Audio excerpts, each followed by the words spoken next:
argue that MMA is drawing better pay-per-view numbers than boxing the past couple of years, but in the future maybe we see UFC events on Showtime or after this event showing what McGregor can bring to the table? Well, you know, I think it's interesting. Showtime's had a long history in combat sports, you know, with Strikeforce, and even, you know, everyone's used to seeing UFC on Fox, but, you know, it was 10 years ago that CBS put MMA on broadcast television, and so really they were really pioneers in the space. So look, if an opportunity came up and there's a reason for us to get back into it, you know, and the audience wanted it, then sure, we'd be happy to. But I think right now, you know, UFC is really, it's a huge organization with hundreds and hundreds of hours. You know, I'm still sort of the opinion I don't hear too often people saying there needs to be more MMA on TV. You know, maybe there's a different style or different type of competition, but there'd have to be a good reason for us to get back. Just one more, guys. Last one. Okay, when the tickets go on sale? Well, see, the strange part about it is this is one situation in which the fight deal, the deal between the fighters, got done before all the business deal. So that's why you haven't seen ticket prices, why you haven't even seen the pay-per-view price. It virtually never happens that the fighters are the first ones to agree, you know, before the network even works it out. So I really think that this is a critical week. By the end of the week, we'll have a lot more of the details set. Are expectations high on Mayweather-McGregor breaking the actual pay-per-view Mayweather package? Well, I think expectations are high simply because of and sort of the appeal and the response.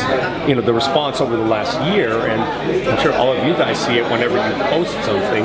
You know, the traffic speaks for itself. We can't assume that, you know, that necessarily translates to buys, but, you know, it's an indication of something. So we're preparing for, you know, a massive event. You know, I know we've gotten calls from A+ level athletes and celebrities already, and, you know, those kinds of names, you know, the athletes who go by one name, those guys don't call 2 months before anything for a ticket. And the fact that we're getting calls now from those guys, I mean, there's a level of enthusiasm about this fight that we really haven't seen before. And what's the realistic chance of McGregor actually landing that punch, that Hail Mary punch? You know what? It all depends on largely one thing, and that's what has happened to Floyd in the last 2 years. Floyd at his best, you know, Canelo couldn't hit him, you know, and everyone was convinced Canelo was going to be too strong, too big, too young, and Canelo had a hard time touching him. But, you know, he's 40 now, and he's 2 years out of the ring. So, you know, my feeling about this fight, you know, put it this way, I would be a lot less nervous if this fight was taking place when Floyd was 34 than when he's 40. Do you think Conor McGregor is coming over to the UFC or to boxing to try to get some kind of union in the UFC? Because I know that the UFC doesn't have any unions. You know, I know there's been a big movement for that.